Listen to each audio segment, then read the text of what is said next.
please be mindful if there are house members in the room beforehand, white guests are not allowed in common spaces. Joe Manchin and Liz Cheney? Well, no one likes them either. And with their own parties, they are the most unpopular. And you don't think that I think to myself, are some of those people going to come and kill me? Sayonara Whites, says a Berkeley College co-op. Holy cow, Alec Baldwin speaks out. Who the heck wants to hear from him? Putin, one of his closest allies, was a victim of an attempted assassination in which his daughter died. We'll get to that story straight away. And a bunch more coming up on this episode of Daily Caller Live. My name is Jobob. Daily Caller Live starts, wait for it, right now. 3, 2, 1. Here we go. Might be the only brown guy on earth named Jobob. That is actually her name, Jobob.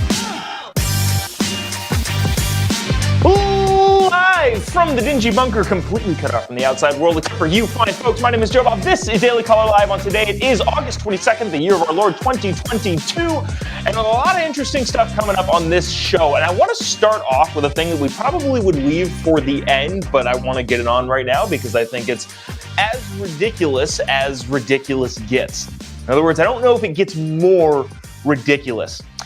There's a co-op at Berkeley University of California, Berkeley, that is making some waves for some rules that it put out. Now, I want to make sure we're clear on this. There were a couple of news stories out. I'm sure you've seen this over the last couple of days about that this housing area in Berkeley is banning white students from the common areas. That's actually true. That's actually happening. Apparently, racism is fine as long as it's reversed, I guess, or as long as the people of color are perpetrating it.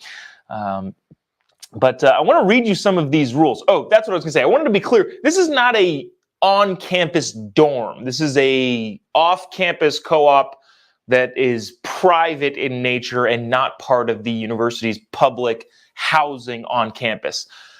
Having said that, that doesn't really make it any less ridiculous. A Berkeley co-op states that residents must alert others when they intend to bring white guests into the house. Holy cow. And it kind of goes on from there. This is an article from Fox News from a picture that got sent out on the rules that are being enforced on this particular co-op. Also, if you haven't already, I'm seeing a couple thousand of you watching this. Click the little like button or the little share button, the reaction button. Maybe you think this is hilarious. A lot of people are mad about this. I think it's hilarious and comical, and I'll explain why further. But if you wouldn't mind engaging with the post in any way, shape, or form, what do you think about this current situation going on at the co-op in Berkeley? It really helps us out, continues to keep the ball rolling. Anyways, this is from Fox News. A private housing co-op just off of University of California, Berkeley's campus has banned white visitors in common areas or without consent of the other tenants. The Person of Color themed house is a housing co-op located near Berkeley that aims to provide housing to low-income, first-generation immigrant and marginalized students of color, according to its website. Now, they encompassed a lot of people there. First of all, what is low income? What quantifies as low income? What qualifies as low income? First generation, that's pretty actually articulate, and you can understand what that is. But then they go to marginalized students of color. Does being a person of color in this co-op Berkeley's mind make someone marginalized, or do you have to be marginalized and a student of color? I don't believe that I'm marginalized, but I would be a student of color. Does that mean that I'm allowed in this co-op, or does that mean I'm not allowed in this co-op? It is a private venture and not affiliated with the university. That's what I wanted to make sure that we established, because I think a lot of people are saying a University of California, Berkeley dorm. It is not a dorm. Let's not get caught up on that. In a leaked photo of the house rules for the co-op, tenants are instructed not to bring white guests into the home without permission and keep white guests from the common areas. Many people of color members moved here to be able to avoid white violence and presence. So respect their decision of avoidance if you bring your white guests. Oh, that is a quote from the rules. You'll see. So I'm going to make this bigger for just a quick second. And not all the rules are listed on there, but that's a leaked photo from the rules there in the People of Color Co-op. White people are not entirely banned from the house's premises, but those wishing to bring a white guest into the building must alert the other tenants. So just FYI, I recognize that this is ridiculous and insane. The reason why I'm laughing is because it's unworkable. And also, they're going to get made fun of into oblivion. There are a lot of people that are going to be very upset and very angry. I just don't choose to look at these types of stories in that way, shape, or form. I'd rather look at them as, hey, let's make fun of these people until they stop having bad ideas and implementing them, such as this. This is also a quote from the rules. Guests are allowed in common spaces, but please be mindful that if there are house members in the rooms beforehand, that sentence just stops there. Oh, I don't know why they put a period there.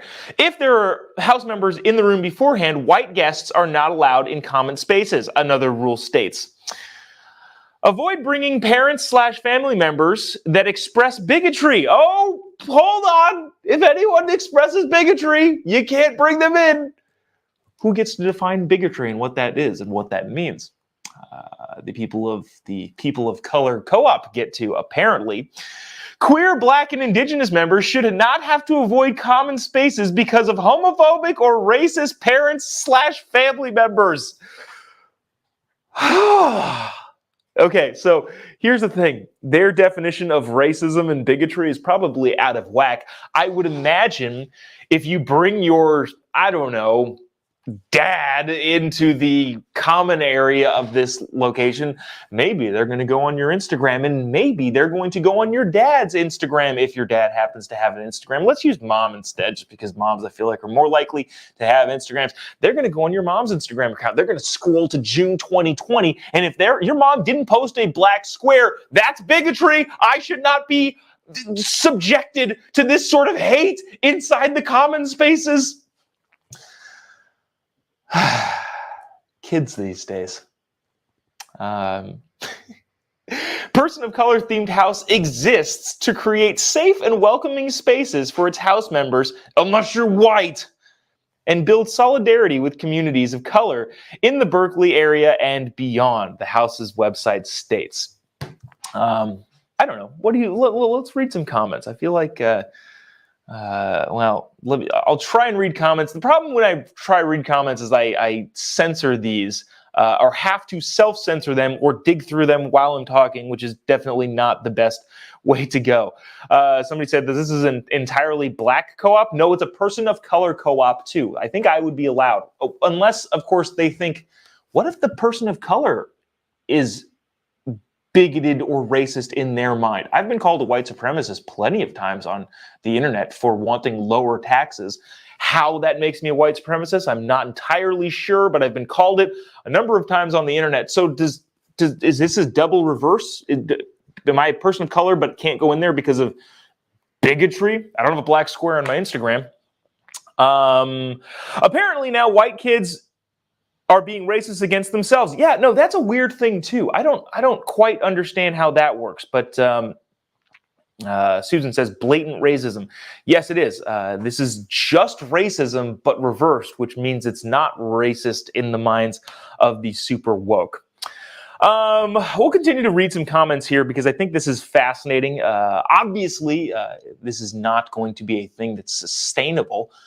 Generally what happens with these, and the reasons why I think this is funny, the woke tend to out-woke themselves. I would imagine what's going to happen inevitably with this is the rules are going to be so convoluted and difficult to follow that everyone's going to get frustrated. And then the, generally speaking, white liberals that have organized these sorts of things in the most cases are going to tell the black students who aren't following the rules that they're wrong, therefore triple reversing the racism, I guess? I don't even know what to call this. All right, this is a funny comment. Jacob says, laughs in white people. That's funny. That's a funny comment. Veda says it's ridiculous and discriminatory. Correct. Oh, somebody says that they. So here's a question that I had. I was very curious about this. What happens if you don't know the race of a person? What if, let's just say, somebody walks in with sunglasses and a mask on? Because there was a video of this. It was boring. That's why I didn't bring it to you. Is some girl wandering around the house, double masked. So what if they walk in with, I don't know, a hoodie on, sunglasses? That's kind of the norm in Berkeley. It's sunny but cold. They also have their masks on, but you can see that their skin is white. Do you yell at them immediately? Because what if they're Asian? I don't know. Again, bottom line here is I think these are funny because there's no way to implement them in a reasonable fashion, and it's also because it is actual racism. Anyways, we'll continue to read some of the comments here, but I wanted to get to this because actually this is freaking important and also kind of crazy. So Saturday night, with the time change, I don't know if it was yesterday or technically like 36 hours ago, one of Putin's biggest allies, this guy named Alexander Dugin or Duggan, I don't know the pronunciation there. His daughter was blown up in a car in what looks like an assassination attempt on the Putin ally. So this guy, Alexander Dugin, if you haven't heard about him, is kind of one of Putin's biggest allies. He is said to be Putin's thought leader. He's a political philosopher, big time, like pro-Russia, we should take over the entirety of Europe and restore what is rightfully ours type of guy. According to a lot of big people who are very familiar with this situation, he's the guy who has been very encouraging of Vladimir Putin invading Ukraine. Anyways, this guy's daughter got blown up in a car over the weekend and died, obviously. I'm just going to play this video. This is a video. This is it's kind of fascinating video. This is a video. This is the guy. He's standing right here, and his car is obviously in flames. It was his car that his daughter got into and exploded. He's just there kind of in shock and probably obviously so. And yeah, this is just a quick video clip. If you're listening to this, sorry, it's going to be blank air for 20 seconds. Watch this.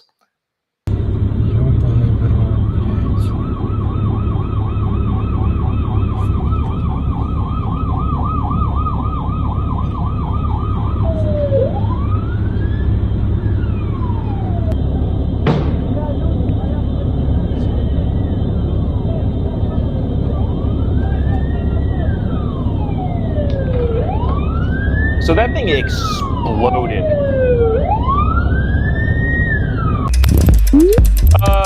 Oops, sorry. I should have cut that out there. That's the guy right here in the green shirt. His daughter got blown up in a car that probably was meant for him. Mike Lyons, news analyst, former military, was on CNN talking about what he thought it was with the limited information we have. And I bring that up. Mike Lyons has been on the show a couple times, one or two times. Anyways, friend of the show, Mike Lyons on CNN, kind of talking about what he thinks is going on here with one of Putin's closest allies' daughter getting blown up. Check this out. Yeah, my take, this is a botched assassination attempt. If it was done by Russian insider to try to take him out, the Russian state would have done a lot better job, would have made sure that they had that target. If Ukraine is involved, hard to think that that's the case, that they have people that far inside of Russia to do something like this. Car bomb, old school assassination attempt. Clearly, if he's the target, she gets in the wrong car. We know that those are facts. And he really was not a Kremlin insider. But again, there could be organized crime. Lots of things happening in Russia. Now, Russia state might use this for their own propaganda against Ukraine. That's likely what they'll do with this. But this is really, again, a botched assassination attempt using, old school methods to try to get something done. And that's the real question. What happens now? Because it's not known who did this, and the Ukrainians, of course, deny any connection to it whatsoever. But we're already seeing, we just saw a post right now a few seconds ago, Russian media personalities are calling on Russia to respond to this by bombing Kyiv. So where do you see this going next? Yeah, they could use that as an excuse to do that, this classic false flag for something that happens inside of Russia. But again, so far inside the country, I just find it hard to believe that Ukraine had anything to do with it. There's not much more that can come out of this, but Russia will do it what it can from a leverage perspective. Yeah, they're already using it to their advantage right now. We'll see what that looks like going forward.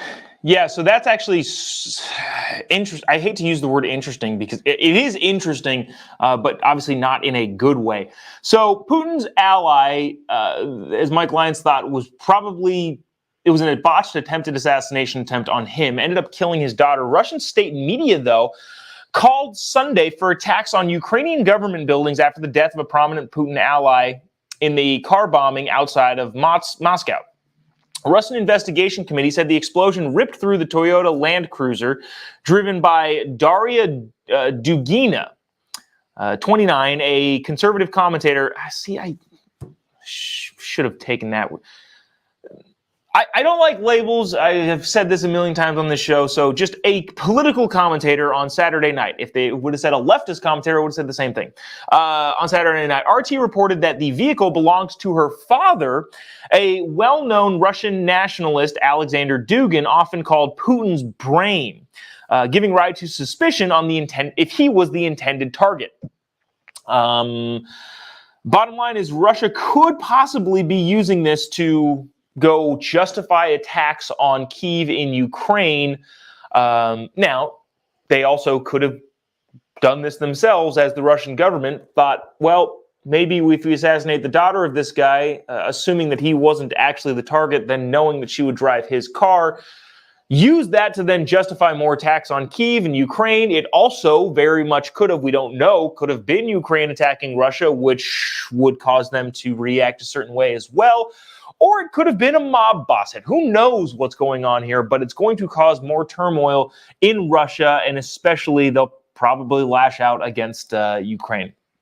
So that is that. If anything else comes out about that, we will bring it to you. Oh, just so you know, too, Ukrainian President Volodymyr Zelensky denied Ukrainian involvement. We are not a criminal state, unlike Russia, he says. Let me see. Government employees in the capital were urged to work remotely this week amid concerns that the buildings would be targeted for attack. Also, Ukraine, not related to this story, has banned a bunch of, not banned, but they said, hey, we're going to call off Independence Day parades because they thought that those might be attacked by Russia in the next coming days / weeks. So yeah, there's that. That's craziness. Anything new happens out of that, the next couple of days we'll bring it to you. I wanted to get to this before we get to breaking Alec Baldwin news, which is a thing that I never thought I would say on a quasi-news culture talk show. I want to get to this. This is Chuck Todd on Meet the Press. I like, obviously I probably disagree with a lot of stuff on Chuck Todd's show, but he does some pretty interesting polling over there at Meet the Press. I wanted to play some of this. This is Americans, whether or not they think we're on the right track, wrong track. Also, if you haven't already, click the little like button, the little share button down over here, or the react button. I don't know if you think this is hilarious. Maybe this makes you sad. Maybe this is a dismal time for the American people and you feel sad about it. Just react and, I don't know, engage with the show in any way, shape, or form. It really helps us out, helps us continue to do what we're doing. Check this out from Chuck Todd, Meet the Press over the weekend. Watch this. And a good Sunday morning to all of you. We are less than 3 months before the midterms, and our brand new NBC News poll paints a pretty bleak picture. Americans are angry, they're disappointed, and they are worried about the future of this country. Just 21% of adults say we are heading in the right direction, and once again, 3 out of 4 Americans say we are on the wrong track.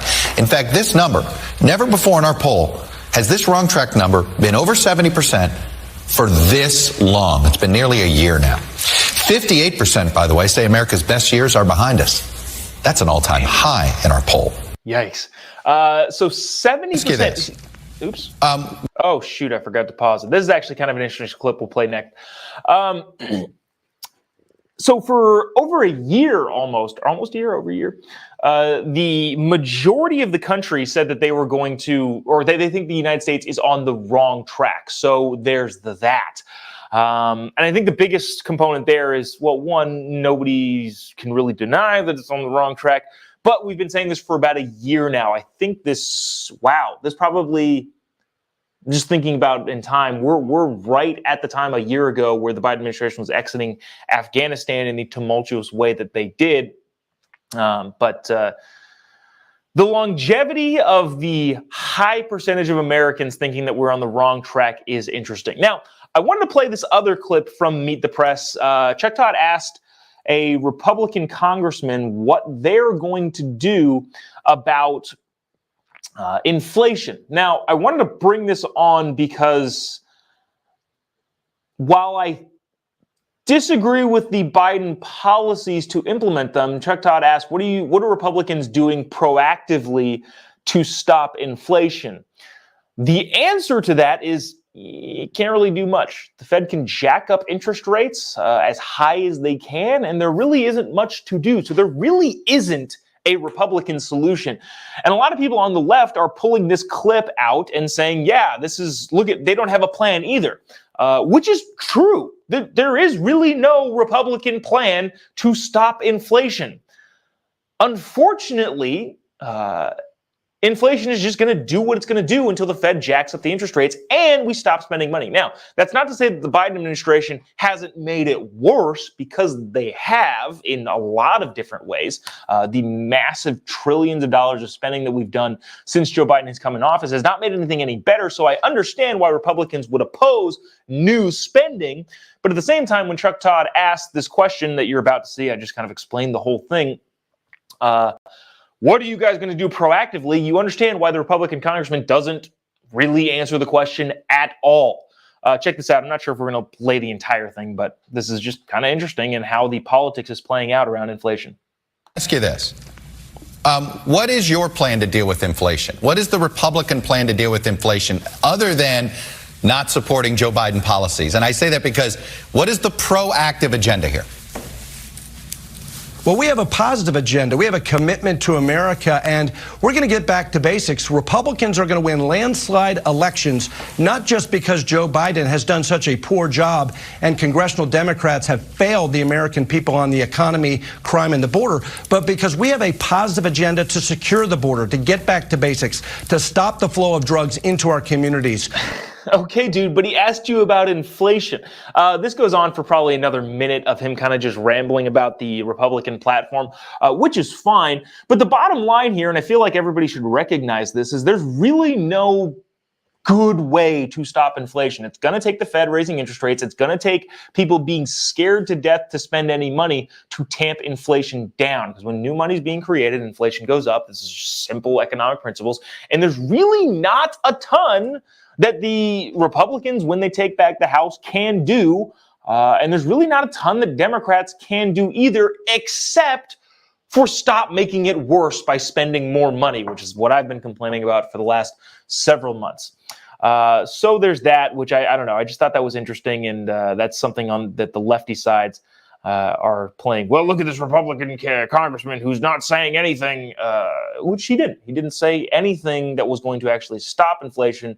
But the caveat being that ain't nothing going to stop inflation other than stopping spending from the Fed.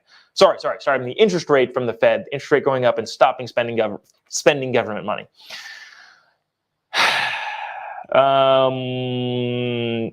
Karen says, we're going to need more money not being printed. We're trillions of dollars in debt. Yeah, absolutely.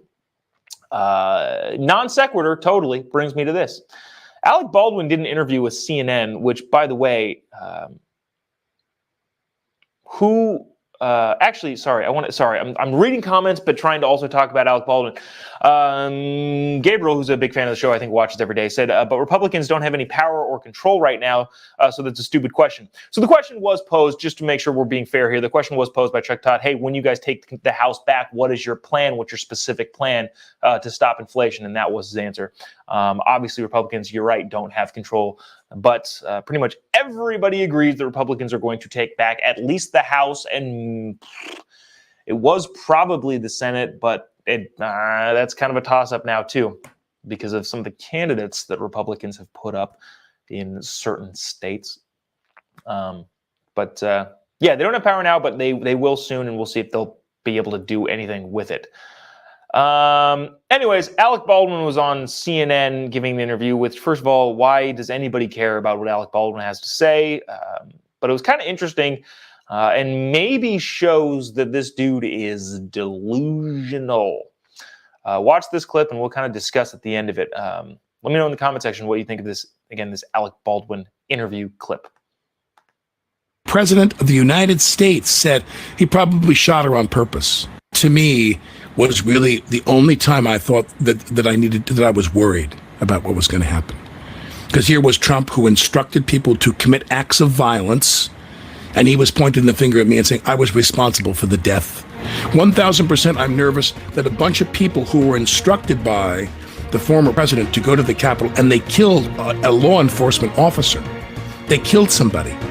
And you don't think that I think to myself, are some of those people going to come and kill me? While waiting for the results of the Santa Fe County Sheriff's Office investigation, Baldwin says he hired his own investigator. That private investigator, as you probably know, did not have a difficult time accessing the staff of the Sheriff's Department. And that person told us, quote unquote, we've known in the department since January that Alec would not be charged with a crime.